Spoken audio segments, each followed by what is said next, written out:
Right, so if you can get your head around this simple concept, you might never aim at the fairways again when you're hitting your driver. So we know that when we're hitting driver, we want to have a positive angle of attack and then hit up on the ball to stand there and get optimal launch conditions. It's not always the case though. Some elite players, when you look at tour averages, a tour player, the average for a tour player is to hit down on the ball by 1 degree. Now, for every degree that you hit up on a ball will change the path to the left to give you a negative number on the path by 1 degree. So if you hit up on it by 2 degrees, your swing path will be 2 degrees left, assume that all the other variables are the same. So it's not unheard of if a player swings at 110 miles an hour or above, like a tour player, that they're going to want to hit down on the ball. The reason for that might be that they want to create a little bit more speed to give them a little bit more control. So if they have a negative angle of attack of 4 degrees, they can stand perfectly square to the ball, and the path will be to the right of the target by 4 degrees, and as long as their club face is ever so slightly close to the target, close to the swing path, they're going to hit a perfect draw. So they can stand perfectly square, down on the ball by 4 degrees, start the ball to the right, and then hit a draw.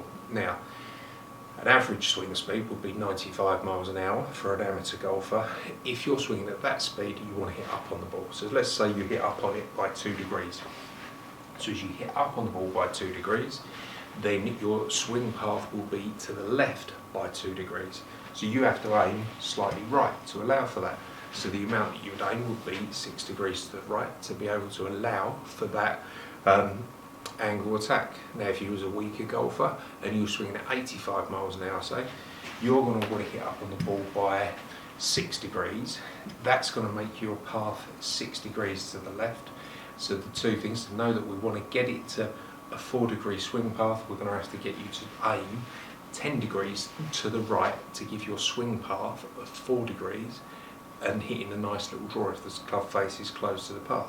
So you could have 3 players swinging at 3 completely different speeds, hitting exactly the same shot, but aiming in a completely different direction.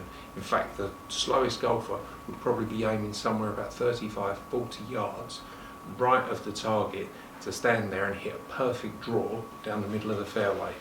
So often when you're standing there and lining somebody up, just give that thought that if they're hitting up on the ball, the impact on swing path will change the direction that they're going to hit the shot. So if you see that you're aiming to the right, you might need to do that to give yourself the right path to stand there and hit that nice draw down the middle of the fairway.